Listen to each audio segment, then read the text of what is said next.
உங்களை இந்த 48 விதிகள் உயரத்தில் போய் கொண்டு போய் வைக்க போகுது. அததான் நான் உங்களுக்கு விளக்கப் போறேன். ஒரு பள்ளி எடுத்துக்கிட்டீங்கன்னா, ஒரு முதல் மதிப்பெண் எடுக்கக்கூடிய மாணவன் அல்லது மாணவி, ஒரு நிறுவனம் அங்கு சிறப்பா செயல்படக்கூடிய ஒரு நபர், இப்படி நீங்க எந்த துறையில் எடுத்தாலும் அவர்களுக்கென்று ஒரு தனி ஆளுமை இருக்கும். அது பார்த்தீங்கன்னா, அவங்களுக்கு எப்படி வந்தது அப்படின்னு பார்த்தீங்கன்னா, இதத்தான் அவங்க பண்ணியிருப்பாங்க. ஆனா, இதுக்கு இதுதான் பேரு அப்படின்னு தெரிஞ்சிருக்காது. இப்ப சில நபர்கள நம்ம பார்த்திருப்போம். அவங்க பேர் தெரியாது. ஆனா அவங்க சொன்னோனே, எனக்கு தெரியும் உங்களன்னு ஃபோட்டோ பார்த்தோன்னே சொல்லுவோம் இல்லையா? அந்த மாரி இதுல வரக்கூடிய விதிகள நீங்க ஆல்ரெடி பயன்படுத்தியிருப்பீங்க. ஆனா அதுக்கு இதுதான் பேரு அப்படின்னு தெரியாம இருந்திருப்பீங்க. இப்போ நம்ம இந்த 48 விஷயத்த சில எக்ஸாம்பிளோட சொல்லப்போறோம். இது உங்களுக்கு எந்த அளவுக்கு பயன்படும் அப்படின்னா, நீங்க மிகப்பெரிய கோடீஸ்வரன் ஆகுறதுக்கு, ஒரு உச்ச நிலைய அடையறதுக்கு, வாழ்க்கையில ஜெயிக்கிறதுக்கு, இதெல்லாம் தாண்டி அரசனா கூட ஆகலாம் அப்படின்றது இதோடைய எண்டுல நீங்களே புரிய ஆரம்பிச்சுக்குவீங்க. அந்த அளவுக்கு பவர்ஃபுல்லா இருக்கும். ஸோ நம்ம என்ன அப்படின்றத ஒண்ணு ஒண்ணா பார்த்து, அதுக்கான தீர்வு, அத நம்ம அடையறதுக்கு என்னென்ன பண்ணணும் அப்படின்றத பத்தி எல்லாமே பார்க்கலாம். சில விஷயங்கள் இருக்கும். இதுல எல்லாருக்கும் ஒர்க் அவுட் ஆகுமா? ஆகாதா? அதெல்லாம் நீங்க எதுவுமே யோசிக்க வேண்டாம். எல்லாத்துக்குமே ஒரு தனிநபர் எத பத்தியுமே தெரியாம இருக்கக்கூடிய ஒரு பெர்சன்ஸ் கூட இது யூஸ் ஆகும். ஓகேங்களா?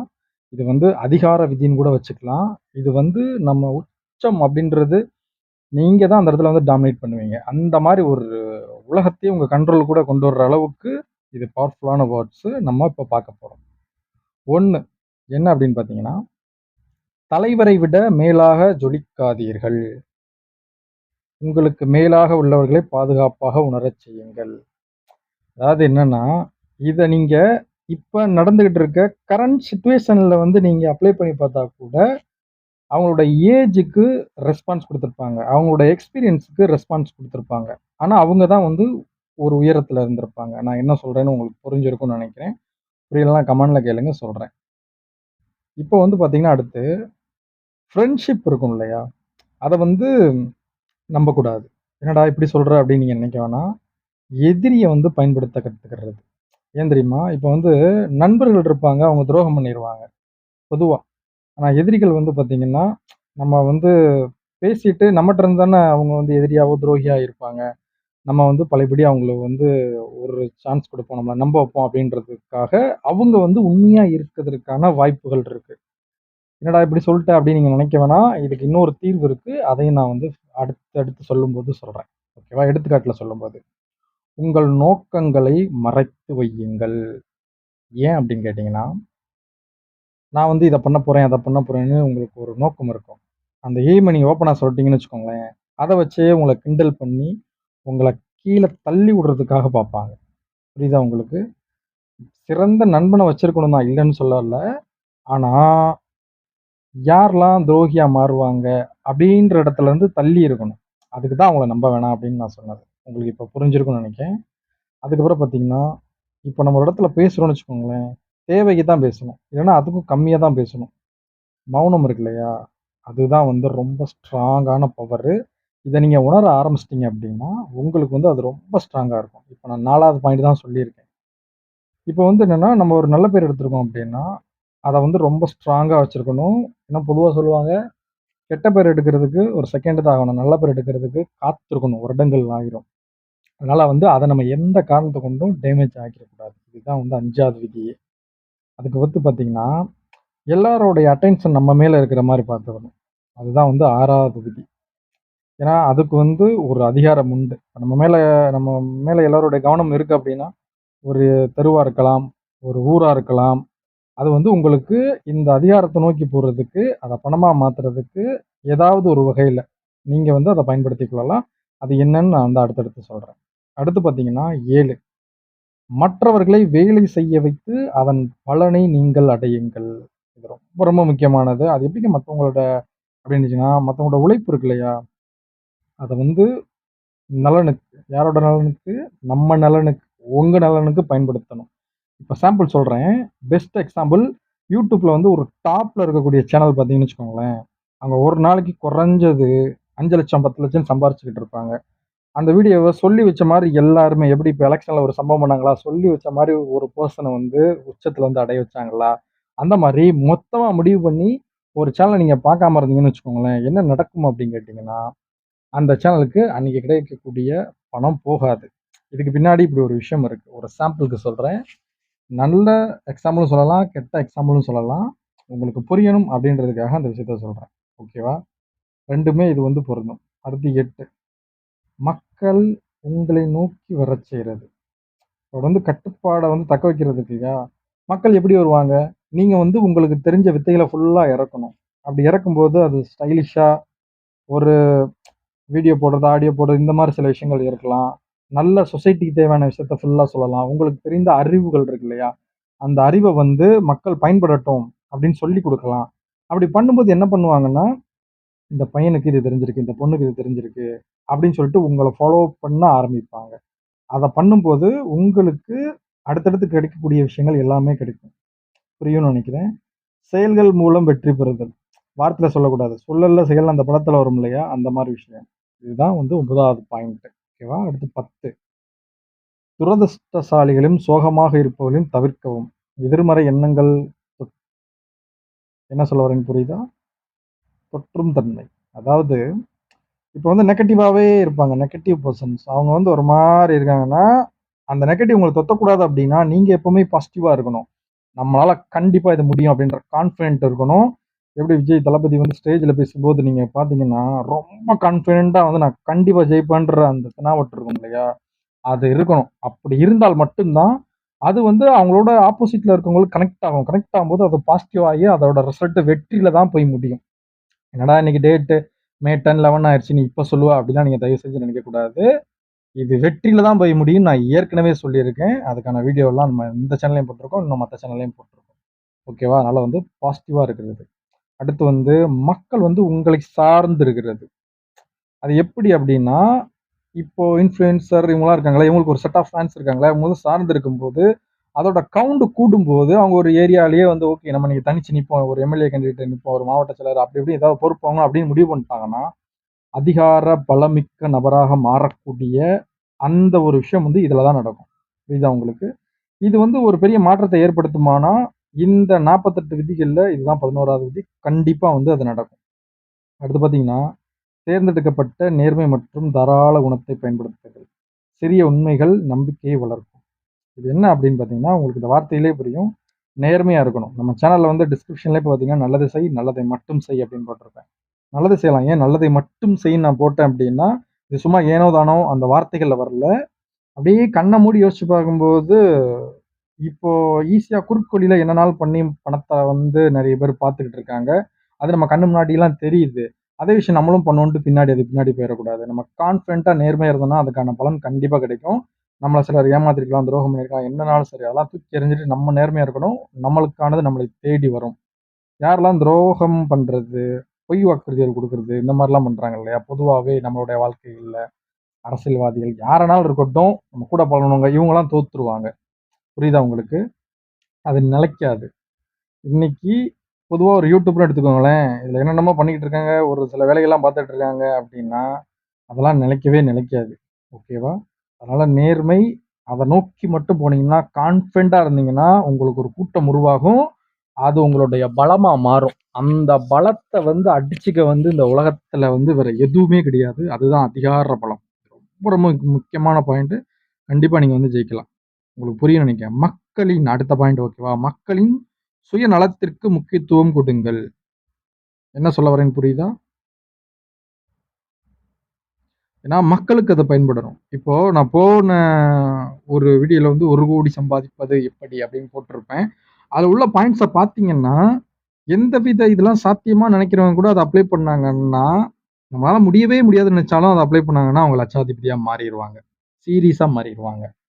நான் ஒரு குறிப்பிட்ட டயத்துல ஒரு 2, 3 மாசத்துல அது சாத்தியமா? இல்ல ஒரு 5 மாசத்துல சாத்தியமா? இல்ல ஒரு 1 இயர்ல சாத்தியமானா, அத சாத்தியப்படுத்திறலாம்.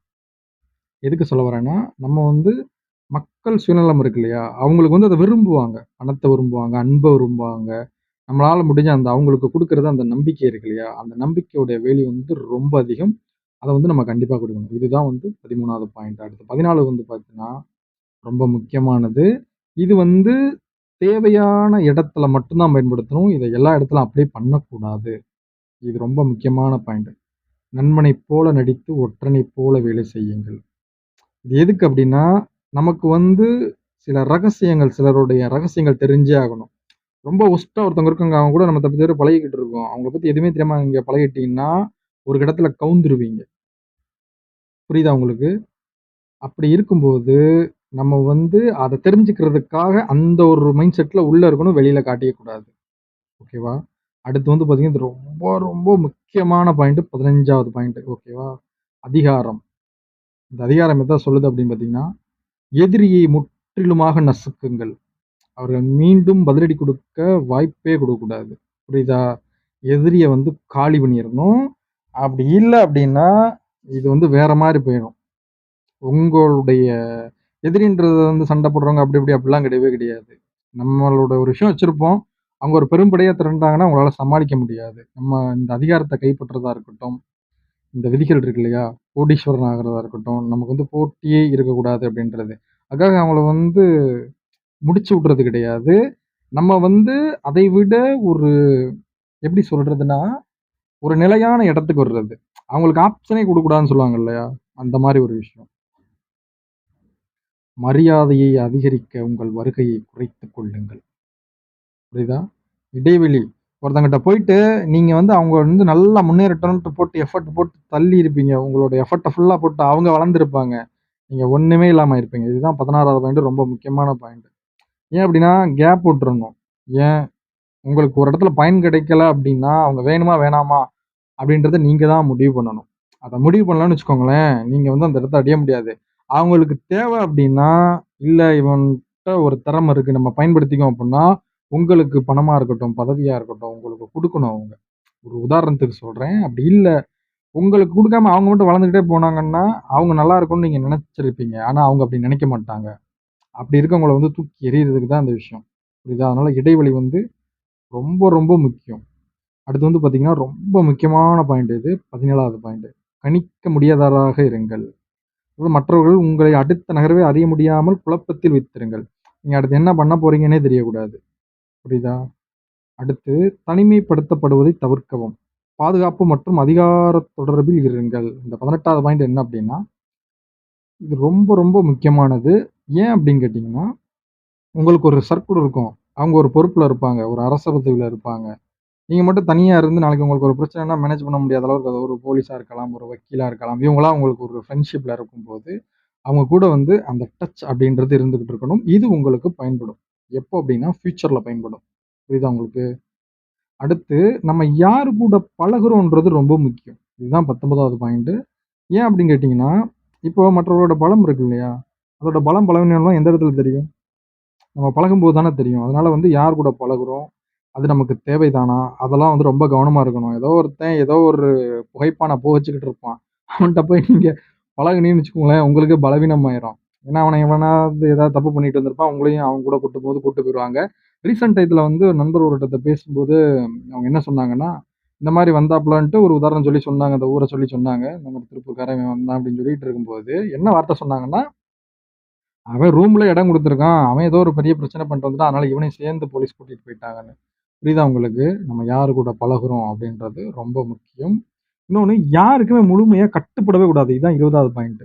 யாருக்குமே கட்டுப்படக்கூடாதுன்னா எப்படி அப்படின்னு கேட்டீங்கன்னா, நெகிழ்வுத்தன்மைன்னு சொல்லுவாங்க. சுதந்திரமா இருக்கிறது. இப்ப நீங்க யாருக்கிட்டயாவது இருக்கிறீங்கன்னு வச்சுக்கோங்களேன், அவங்க ஒரே பவர்ல இருக்கலாம், என்னன்னாலும் இருக்கலாம். ஆனா அவங்களுக்கே போய் அடிமையாவே போய் இருந்துகிட்டு இருக்கக்கூடாது. கட்டுப்படவே கூடாது. இதுக்கு எக்ஸாம்பிள் சொல்லணும்னா, ஸ்டேஜ்ல வச்சுலயே வந்து பார்த்தீங்கன்னா, திமுக மேடையில வந்து பொங்கி எழுந்த அ அத மீம்லயே சூப்பரா போட்டிருந்தாங்க. "ரேஷன் பொண்டாட்டினா சும்மாவா?" அப்படின்ற மாரி எக்ஸாம்பிள் போட்டு போட்டு விட்டுருந்தாங்க.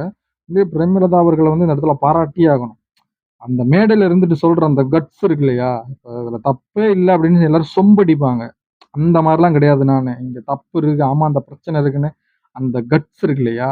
அது வந்து தான் நான் சொன்ன இந்த பாயிண்ட்க்கு பொருத்தமா இருக்கும். Best example. ஏன்னா, யாருக்குமே முழுமையாலாம் கட்டுப்பட மாட்டேன். அந்த தனிச்சு இருக்கிறது. அது மாரி இப்ப ரிசல்ட் வந்தப்பவும் பார்த்தீங்கன்னா, கம்யூனிஸ்ட் கட்சியில இருந்து சொல்லும்போது அந்த பாயிண்ட் தான் வந்துச்சு. வி ஆர் இண்டிபெண்டன்ட் அந்த வேர்ட்ஸ் இருக்கு இல்லையா? அவங்க வந்து எடுத்தோனே அவங்க வந்து 2 சீட் தான் ஜெயிச்சிருக்காங்க அப்படின்றது மேட்டர் கிடையாது. அது வந்து ரொம்ப குறைவான எண்ணம் அப்படி இப்படிலாம் பார்க்கக்கூடாது. அவங்களோட பவர் தான் அந்த இடத்துல பார்க்கணும். அது என்ன பவர் தெரியுமா? நீங்க திமுகட்ட கேட்டு வந்துட்டீங்களா? அப்படின்ட்டு கேஷுவலா வந்து ஒரு ரிப்போர்ட்டர் வந்து கேட்டவுனே, அவங்கட்ட அந்த பொங்கி எழுந்த வார்த்தை வருது இல்லையா? நாங்கலாம் யாருக்குமே கட்டுப்பட்டவங்க கிடையாதுன்றது. இதுதான் வந்து அதிகாரம் அப்படின்னு சொல்றது. இது தெரியும்போது, இதுக்கும் கோடீஸ்வரன் என்ன அப்படின்னு கேட்டீங்கன்னா, இத நீங்க இதுல அப்ளை பண்ணலாம். இதுல அப்ளை பண்ணும்போது அது நடக்கும். இன்னும் உங்களுக்கு இல்ல இது எனக்கு இன்னும் கொஞ்சம் விளக்கமா வேணும் அப்படின்னு நீங்க கேட்டீங்கன்னா, இதையும் நான் வந்து கண்டிப்பா சொல்லுவேன். அடுத்து வர்ற பாயிண்ட் 21வது பாயிண்ட் ரொம்ப ரொம்ப முக்கியமானது. முட்டாளை பிடிக்க முட்டாள் போலே நடியுங்கள். மற்றவர்களை வெல்ல உங்கள் பலத்தை வெளிக்காட்டாமல் இருங்கள். லூஸ் மாரி பண்ணிக்கிட்டு இருப்பான் கூட, ஆமாங்க நானும் லூசு தாங்க அப்படின்னு சொல்லிட்டு அப்படியே அந்த சைலன்ட்டா போறது இருக்கு இல்லையா? அதுதான். இது வந்து என்ன அப்படின்னு கேட்டீங்கன்னா, அவங்க மூலியமா வந்து உங்கள வந்து இந்த விதியில வந்து உச்சத்துல கொண்டு போய் உட்கார வைக்கிறதுக்கு பயன்படும். அதிகாரம் கிடைச்சா நீங்க ஆட்டோமேட்டிக்கா கோடீஸ்வரன் ஆயிரலாம். அது எப்படின்னு கேட்டீங்களா? அந்த அதிகார பலத்துல இருக்கும்போது, பணம் சம்பாரிக்க நம்ம அங்க போல, நன்மை செய்ய தான் போறோம். பணம் அப்படின்றது மட்டும் தான் கோடீஸ்வரன் கிடையாது. இந்த அரசன் அப்படின்ற பதவி வந்தாலும், இந்த ஒட்டுமொத்த மக்களுக்கு மத்தியில கோடீஸ்வரன் தான். அதுக்கப்புறம் நீங்க என்ன ஒர்க் பண்ணாலும் உங்கள தான் நம்புவாங்க. புரியுதா உங்களுக்கு? மிகப்பெரிய ஆளுமைகள்லாம் வந்து பார்த்தீங்கன்னா, பதவி வந்த பிறகு அவங்களோட பிசினஸ்லாம் வந்து பயங்கர வளர்ச்சி அடைந்த வரலாறு இந்த உலகத்துல வந்து உண்டு. நீங்க இத எடுத்து பார்த்தீங்கன்னா உங்களுக்கே தெரியும். அடுத்து வந்து பார்த்தீங்கன்னா, 22வது பாயிண்ட் அதிகாரத்தை பெற சரணடைதலை பயன்படுத்துங்கள். நேர கட்டுப்பாடு. இதெல்லாம் வந்து நம்ம ஃபாலோ பண்ணும்போது, அதற்கான பதில் வந்து உங்களுக்கு கிடைக்கும். உங்கள் சக்திகளை ஒருமுகப்படுத்துங்கள். ஏன்னா, இது ரொம்ப முக்கியமான பாயிண்ட். நீங்க வந்து ஒரு ஆற்றல் உங்கட்ட இருக்கும். அத வந்து ஒரு இலக்குல வந்து செலுத்தணும்.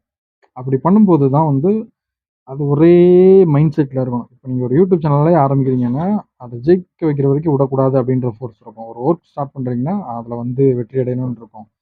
மாறாக வந்து வேறு ஒரு தொழில்ல வந்து நீங்க நுழைஞ்சுட்டீங்கன்னா, அதுல ஜெயிக்கணும் அப்படின்ட்டு போய்க்கிட்டே இருக்கும். இதுக்கு நெறைய எக்ஸாம்பிள்ஸ் இருக்கும். எஸ்.ஏ. சூர்யா அவர்கள் வந்து ஒரு ஸ்டேஜ்ல ஒரு இன்டர்வியூல சொல்லும்போதெல்லாம் இத பத்தி பேசியிருப்பாங்க. அவங்க சொல்லும்போது பார்த்தீங்கன்னா, அப்படியே அத அடிக்குமா, அடிக்காதெல்லாம் எனக்கு தெரியாது. நான் அடிக்கிறதுக்கு அத நோக்கி நகர்த்தி கொண்டுகிட்டே போயிட்டே இருப்பேன்றது இருக்கு இல்லையா? இதுதான் வந்து அந்த பாயிண்ட். அடுத்து வந்து பார்த்தீங்கன்னா, சிறந்த அரண்மனை ஊழியராக இருங்கள். இது ரொம்ப முக்கியம். செல்வாக்கைப் பெற மற்றவர்களை கவர்ந்து புகழுங்கள்.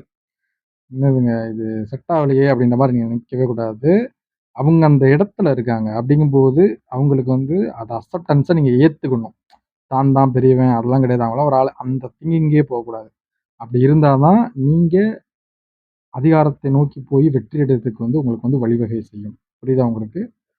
அடுத்து 25வது பாயிண்ட். உங்களை நீங்களே புதுப்பித்துக் கொள்ளுங்கள். பொருத்தமாக இருக்க தொடர்ந்து பரிணாமம் அடையுங்கள். உங்கள நீங்க புதுப்பித்துக் கொள்ளுங்கள் அப்படின்றது வந்து, புது விஷயம் வருதா, அத கத்துக்கிறது. அதுக்கப்புறம் வந்து நம்ம வந்து டே பை டே அந்த அப்டேட் இருக்கு இல்லையா? அது மனதளவுல, அதுக்கப்புறம் வந்து இந்த சமூக அளவுல, இந்த மாரி இருக்கணும். இந்த மாரி இருக்கும்போது தான் உங்களுடைய வெற்றி வந்து சாத்தியப்படும்.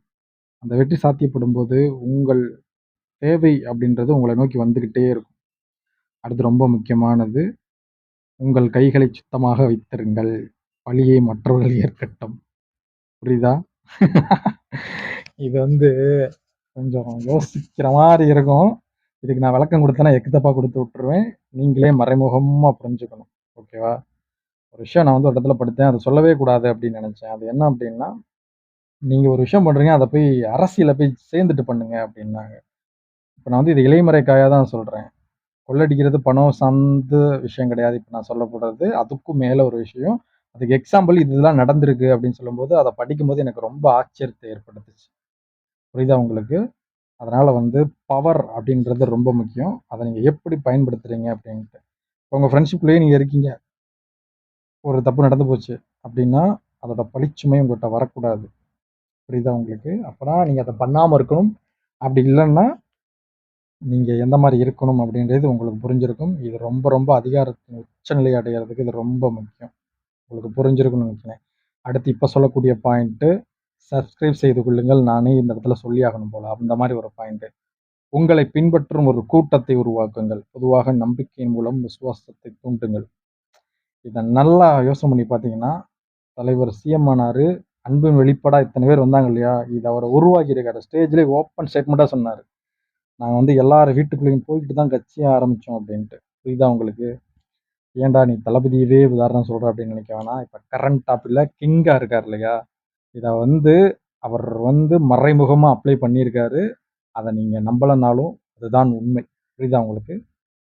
அதனால வந்து நீங்க ஒரு யூடியூப் சேனல், ஒரு இன்ஸ்டா, அதுக்கப்புறம் உங்க தெருக்கள் சார்ந்துன்னு நீங்க உருவாக்குற அந்த சப்போர்ட் வந்து உங்கள ஒரு இடத்துல வந்து உச்சத்துல போய் கொண்டு உட்கார வைக்கிறதுக்கு அது கண்டிப்பா பயன்படும்.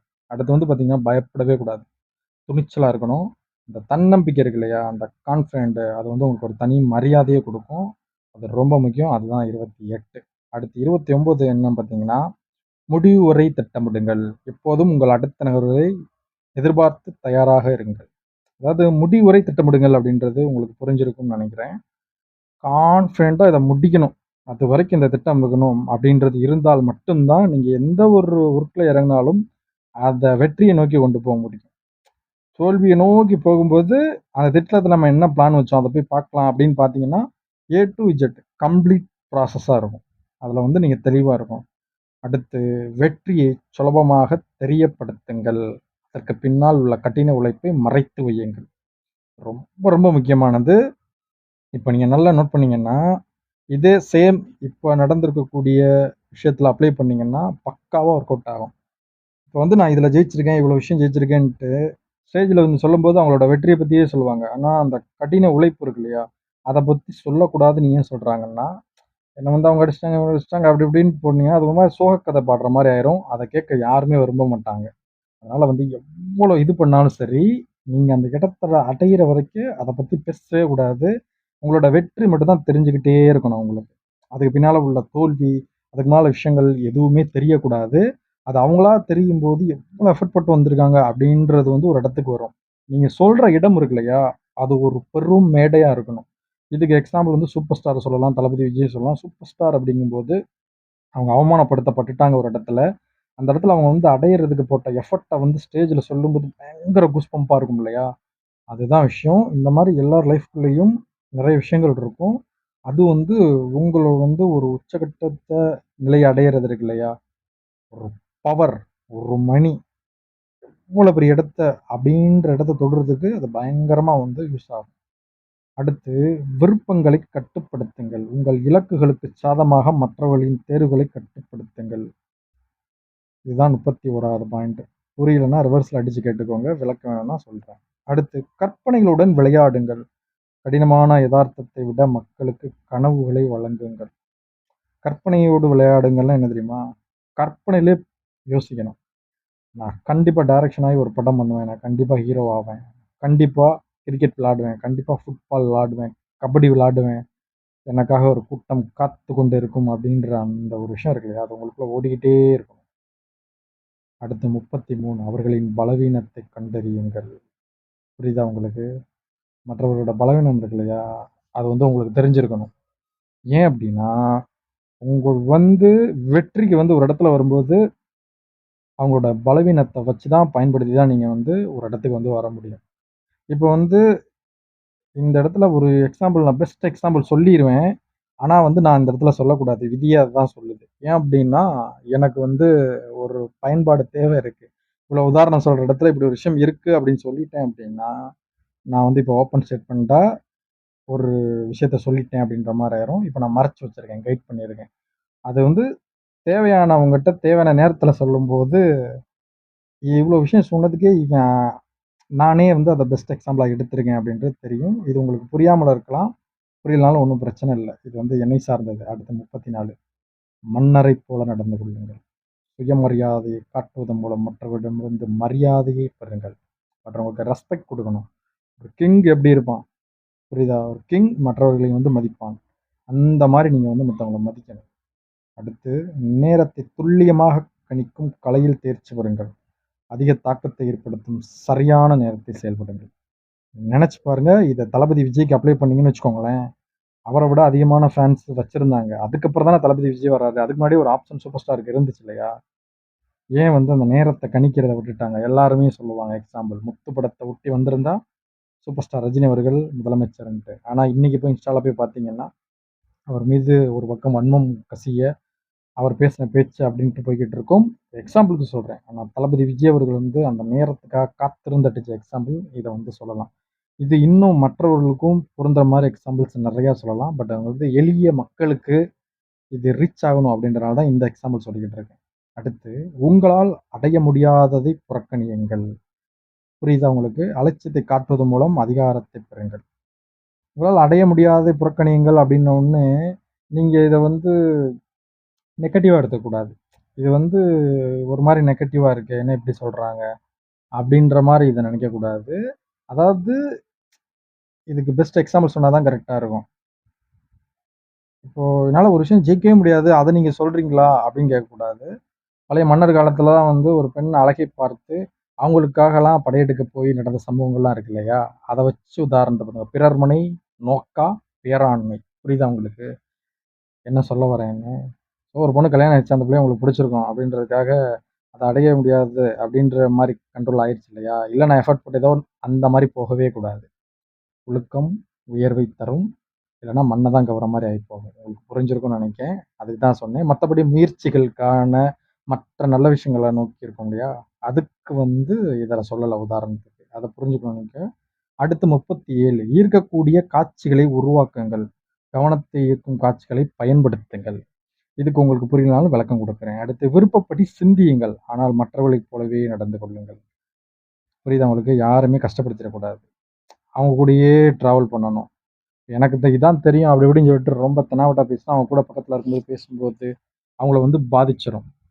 நான் எப்படி ஓடுவேன் தெரியுமா? பயங்கரமா ஓடுவேன் அப்படின்றத, நீங்க யார்ட்ட சொல்றீங்கன்றது ரொம்ப முக்கியம். புரியுதா உங்களுக்கு? ஒரு மாற்றுத்திறனாளிட்ட போய் அத சொன்னீங்கன்னா, அவங்க மனது எப்படி கஷ்டப்படும்? ம். நடக்க முடியாத ஒருத்தவங்கட்ட. அதனால தான் இந்த பாயிண்ட். உங்களுக்கு எக்ஸாம்பிள் சொல்றேன். சரியா? அதனால வந்து சில விஷயங்கள் அது ரிலேட்டடா போகும்போது அந்த மாரி இருக்கணும். ஆனா, இப்போ சொன்னேன் இல்லையா? விருப்பப்படி சிந்தியுங்கள். ஆனா மற்றவர்களைப் போலவே நடந்து கொள்ளுங்கன்னு சொல்லிட்டு. விருப்பப்படி சிந்திங்கன்னா, உங்களுக்கு ஓடணும்னு தோணுச்சுன்னா ஓடணும். அத வந்து அந்த இடத்துல சொல்லாம, அதுக்காக தான் இத வந்து சொன்னேன். அடுத்து, மீனை பிடிக்க நீரை தூர்வாருங்கள். உங்கள் எதிரிகளை நிலைகுலையச் செய்ய கோபத்தை தூண்டுங்கள். இது பெஸ்ட் எக்ஸாம்பிள். அதாவது ஆப்போசிட்ல இருக்கவங்கள நம்ம வந்து அதிகாரத்த நோக்கி போகும்போது, நம்ம ஒரு தொழில நோக்கி போயிட்டு இருக்கும்போது, களத்துல இறங்கி மொத்தத்தையும் அள்றது. புரியுதா உங்களுக்கு? என்னடா இது என்ன மீன பிடிக்க தூர்வாருங்கள், என்ன சொல்றீங்க? அந்த மாரி போக்கூடாது. இன்னும் இந்த வார்த்தையில உள்ள தெளிவான அர்த்தத்த புரிஞ்சீங்கன்னா, இது உங்களுக்கு ஈஸியா புரிஞ்சிரும். ஊர் வர்றது. நீங்க மொத்த பேரையும் உங்கள சார்ந்து திருப்புறது. இதுக்கு எக்ஸாம்பிளே நான் சொல்லவேணா, உங்களுக்கே நான் சொன்னா என்ன எக்ஸாம்பிள் சொல்லுவேன்றது தெரியும். அத அப்ளை பண்ணி பார்த்தீங்கன்னா, பெர்ஃபெக்ட்டா வந்து மேட்ச் ஆகும். ஓகேவா? இலவசமாக வருவதை நிராகரியுங்கள். விலைமதிப்பற்ற எதுவும் இலவசமாக வருவதில்லை. புரியுதா உங்களுக்கு? ஒண்ணு உங்களுக்கு ஃப்ரீயா கிடைக்குதுன்னு வச்சுக்கோங்களேன், அது அந்த அளவுக்கு ஒர்த் இல்ல அப்படின்னு அர்த்தம்.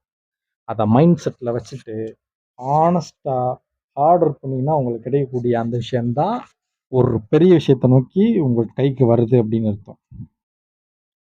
பெரியவர்களின் காலடி தடத்தை தவிர்க்கவும். உங்கள் சொந்த அடையாளத்தை உருவாக்கணும். புரியுதா உங்களுக்கு? எல்லாரும் ஃபாலோ பண்ணியிருப்பாங்க. பொதுவா சொல்லுவாங்கல்ல, ஆட்டம் அந்த மாரி பின்னாடி போவாதீங்க அப்படின்ட்டு. பொதுவா ஒரு ஆடு ஒரு விஷயத்த செஞ்சுச்சுன்னா, அத அப்படியே செஞ்சுக்கிட்டே இருக்கும். ஒரு மீன் போச்சுன்னா, அந்த மீன் முன்னாடியே போய்க்கிட்டே இருக்கும். பறவைகள் இந்த மாரி இல்லாம, தனித்துவமா இருக்கிறது. தனித்துவமா இருக்கணும். உங்கள நீங்க யாரு அப்படின்றத சொல்றது. இதுக்கு நெறைய விஷயங்கள் வந்து எக்ஸாம்பிள் எடுக்கலாம். உங்களுக்கு ஒரு உதாரணம் சொல்றேன். ஒரு ஃபீல் குட் மூவில ஒரு ஃபீல் குட் சாங். அது ஒரு தனி ஃபீலா இருக்கும். இளையராஜா பாடல கேட்டீங்கன்னா. அதே மாரி இப்படிதான் இத பண்ணணும். அத அப்படியே சொல்லிக் குடுத்தா, யுவன் அவர்கள் அத அப்படியே பண்ணியிருக்க மாட்டாருன்னு நெனைக்கிறீங்களா? அத அப்படியே பண்ணியிருப்பாரு. 100% இது யார் போட்ட பாட்டுன்னே தெரியாத அளவுக்கு. ஆனா அவங்க வரும்போது, அவங்க வந்து இந்த மக்களுக்கு என்ன குடுக்கணும்னு சொல்லிட்டு, ஸ்டைலிஷா வேற மாரி ஒரு விஷயத்த உருவாக்குனாங்க இல்லையா? எதுக்கு சொல்ல வரேன்னு புரியுதா உங்களுக்கு? இது வந்து பெஸ்ட் எக்ஸாம்பிள்க்காக சொல்ல வரேன். அதனால வந்து அவங்கள அப்படியே பின்பற்றக்கூடாதா அப்படின்னு இருக்குன்னா, போகலாம். பட் அத விட நீங்க தனியா ஒரு விஷயத்த உருவாக்குறீங்க இல்லையா? அது பெஸ்ட்டா அமையும். அதுக்காக சொல்ல வரேன். 2மே பெஸ்ட் தான். பெரியவர்கள் வந்து ஒரு விஷயத்த உருவாக்கி வச்சிருப்பாங்க தான். ஆனா, அத தாண்டி ஒரு விஷயத்த உருவாக்குறதுக்கு நமக்கு தனித்துவமான அடையாளம் வேணும். அந்த அடையாளம் இருந்தா தான் அது சாத்தியப்படும். அதுக்காக தான் சொன்னேன். அடுத்து ரொம்ப முக்கியமான பாயிண்ட்டு. இத சீரியஸா எடுத்துக்கோங்க எல்லாருமே. மேய்ப்பனை தாக்குங்கள். அப்போது ஆடுகள் சிதறிவிடும். பிரச்சனையின் மூல காரணத்தை அல்லது தலைவரை தாக்குங்கள். என்னடா இது ஏதோ சொல்ற? ஏதோ ஒரு வன்முறை தோன்றியா? அப்படின்ற மாரி இத நீங்க தயவு செஞ்சு எடுத்துக்க கூடாது. இருக்கிற இந்த வசனம் வந்து இப்படித்தான் இருக்கும். ஆனா, இதுக்குள்ள உள்ள அந்த விஷயங்கள் என்ன சொல்லுதுன்ற ஆழமான விஷயத்த பார்த்துக்கணும். ஏன் அப்படின்னா, இப்போ ஒரு ஆடு மேய்க்கிறாங்க அப்படின்னா, அவங்கள ஒரு விஷயம் பண்ணிட்டீங்கன்னா, அந்த இடத்துல ஆடுலாம் சிதறி ஓடும் இல்லையா? இத நீங்க அப்படியே அப்ளை பண்ணுங்க. எந்த இடத்துல அப்ளை பண்ணணும்? ஒரு விஷயம் நடக்கும். அது உங்களுக்கு எதிரா இருக்கும் அப்படிங்கும்போது, யார பண்ணா என்ன நடக்கும் அப்படின்றது, இத வந்து தவறான விஷயத்துக்கு நீங்க பயன்படுத்தவே கூடாது. உங்களுடைய வெற்றிக்காகவும், நல்ல விஷயத்துக்காக மட்டுமே தான் இத பயன்படுத்தணும். ஏன் அப்படின்னா, இது அந்த அளவுக்கு வந்து ஒரு ஆழமான வார்த்தை. ஏன்னா, இத வந்து சொல்றதுக்கு நெறைய பேர் வந்து ஐடியாலஜி படி இந்த ஃபார்முலா வந்து ஃபாலோ பண்ணுவாங்க. ஆனா, இத வெளிய ஓப்பனா சொல்ல மாட்டாங்க. சொல்லுவாங்க இல்லையா? ஹெட்ட சாய்ச்சிட்டோம்னா மத்த எல்லாமே முடிஞ்சிரும்ன்ட்டு. இதுக்கு ஒரு எக்ஸாம்பிள் சொல்லணும் அப்டின்னா, நீங்க ம் ஜோதா அக்பர் படம் பார்த்தீங்கன்னா தெரியும். போர் வந்து நடந்துகிட்டே இருக்கும். ஒரு சின்ன படைய வச்சுட்டு, கொரில்லா போர் முறை, இன்னும் பல போர் முறைகள்லாம் இருக்கு. ரவுண்ட் அப் பண்ணிருவாங்க. அந்த படத்துல ஒரு அம்பு வந்து எய்வாங்க. யாருக்கு அப்டின்னா, அவன் யானையில இருக்கான், ஃபுல் கவசத்துல இருக்கான். அவன தாக்கவே முடியாது அப்டின்ற மாரி போய்க்கிட்டு இருக்கும்போது, அவனோட கண்ணு மட்டும் இருக்கும். ஒரு சிறந்த வில்வித்தை வீரன வந்து சென்டர்ல வுட்டுட்டு, அவன் அம்ப எடுத்து எய்து கொண்டே வருவான். அப்படியே போயிட்டே இருக்கும். இப்ப நான் சினிமா காட்சி தான் சொல்றேன். ஓகேவா? அப்படியே அத பண்ணிக்கிட்டே வந்துட்டே இருக்கும்போது பார்த்தீங்கன்னா, அது வந்து கரெக்ட்டா அவனோட கண்ணுல குத்துறதுக்காக காத்துக்கிட்டு இருப்பான். வெற்றிய வந்து சுவைச்சுருவாங்க. ஏன்னா, இதுதான். அதாவது நீங்க வந்து இதுதான் அந்த மேய்ப்பனை தாக்குறது. அவன அட்டாக் பண்ணி முடிச்சோனே, இது வந்து போர்க்கலையுடைய மிகப்பெரிய யுக்தி.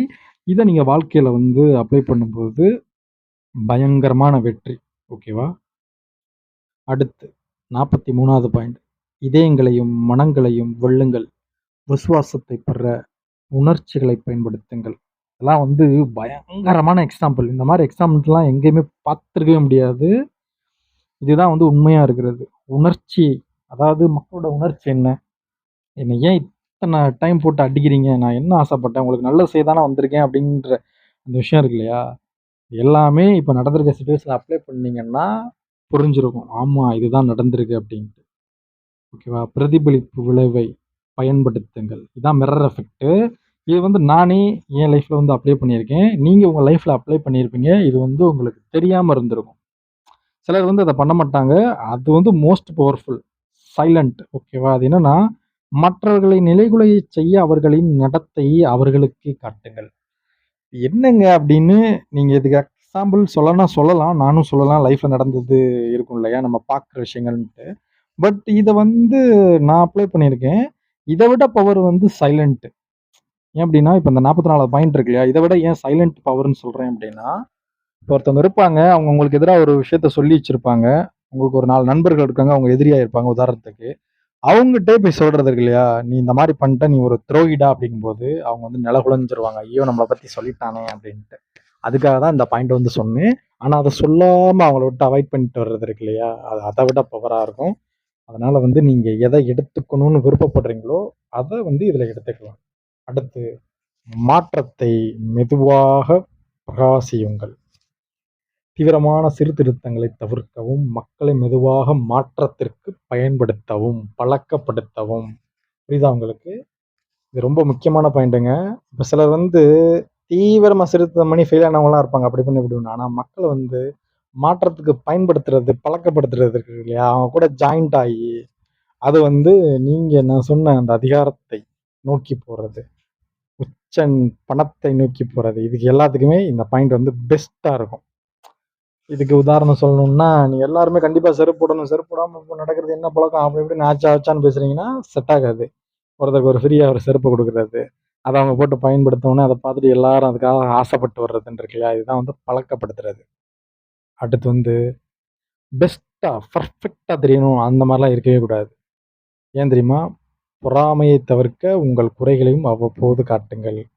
ஆமா, இப்படிதான் அவனுக்கு போய்க்கிட்டு இருக்கு அப்படின்றத வந்து சொல்றது இருக்கு இல்லையா? பெர்ஃபெக்ட்டா காட்டிக்க கூடாது. அப்படின்ற மாரி காமிக்கும்போது, இது வந்து ஆப்போசிட்ல இருக்கிற அந்த பீப்பிளா இருக்கட்டும், நம்ம நண்பர்களா இருக்கட்டும், மத்தவங்க கூட சேர்ந்து அது கனெக்ட் ஆகும். அடுத்து வந்து படங்கள்ல வரக்கூடிய பெஸ்ட் எக்ஸாம்பிளா வரக்கூடியது அந்த 47வது பாயிண்ட். எப்போது நிறுத்த வேண்டும் என்பதை தெரிந்து கொள்ளுங்கள். வெற்றி என்பது எப்போதும் முன்னோக்கி செல்வது மட்டுமல்ல. புரியுதா உங்களுக்கு? அதுல வந்து படத்துல வந்து பார்த்தீங்கன்னா, துல்கர் சல்மான் மூவில தான் சொல்றேன்.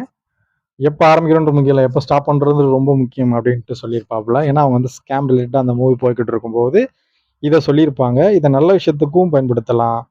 கெட்ட விஷயத்துக்கும் பயன்படுத்தலாம். ஆனா, நீங்க எதுக்கு பயன்படுத்துறீங்க அப்டின்றது ரொம்ப முக்கியம். தவறே செஞ்சாலும் அதுலேருந்து இது வேண்டாம் அப்படின்னு சொல்லிட்டு வெளியில் வர்றது இருக்கு இல்லையா? களவும் கற்றுமுறை அந்த மாதிரி. சாப்பிடும்போதும் நிறைய சாப்பிட்டு அப்படியே வெயிட் போட்டுட்டே போகிறதுக்கும், இல்லை இப்போ சாப்பிட்டா இதோட இதுக்கு மேலே சாப்பிடக்கூடாதுன்னு ஒரு மைண்ட் இருக்கும் இல்லையா? இதுதான் வந்து உங்களை அந்த உச்சகட்டத்துக்கு கொண்டு போறதுக்கு இது வந்து பயன்படும். அடுத்து 48 வடிவமற்றவராக இருங்கள். மாறும் சூழ்நிலைக்கு ஏற்ப நெகிழ்வுத்தன்மையுடன். அதாவது எப்படின்னா, இப்படிதான் இருப்பேன், ஸ்டஃப்பா இருப்பேன், இதை பண்ண மாட்டேன் அப்படின்னா, அவங்க காணாம போயிருவாங்க. காணாம போயிருக்காங்களா அப்படின்னு கேட்டிங்கன்னா, காணாமல் போயிருக்காங்க. சில நேரத்துல சிலர் கூட சேர்ந்திருந்தா, இன்னைக்கு சிலர் வந்து சில பல வெற்றிகளை குவிச்சிருக்கலாம். ஆனா இன்னைக்கு 0ல போயிருக்காங்க. இதுக்கு நான் எக்ஸாம்பிள் சொல்ல மாட்டேன். உங்களுக்கே தமிழ்நாட்டுல என்ன நடந்துகிட்டு இருக்குன்றது தெரியும். அத வச்சு நீங்களே புரிஞ்சுக்குவீங்க அப்படின்னு நம்புறேன். இப்ப நான் சொன்ன எல்லாமே வந்து பார்த்தீங்கன்னா, இந்த 48 விதிகளுக்கு தாண்டி இன்னும் 2 விதி இருக்கு. அந்த 2 வந்து நான் இப்போ உங்களுக்கு சொல்ல மாட்டேன். வருங்காலத்துல கண்டிப்பா சொல்லுவேன். அத நீங்க பயன்படுத்தும்போது, ஒரு மிகப்பெரிய வளர்ச்சிய வந்து உங்க வாழ்க்கையில வந்து உருவாக்கலாம். இன்னும் வருங்காலத்துல வந்து இந்த சேனல்ல வந்து என்னென்ன விஷயங்கள்லாம் வரும், அதெல்லாம் உங்களுக்கு பயன்படும் விஷயமா தான் இருக்கும். ஃபாலோ பண்ணணும்னு விருப்பம் இருந்தா ஃபாலோ பண்ணிக்கோங்க. இப்ப இந்த ஆடியோவ முடிச்சுக்கிறேன்.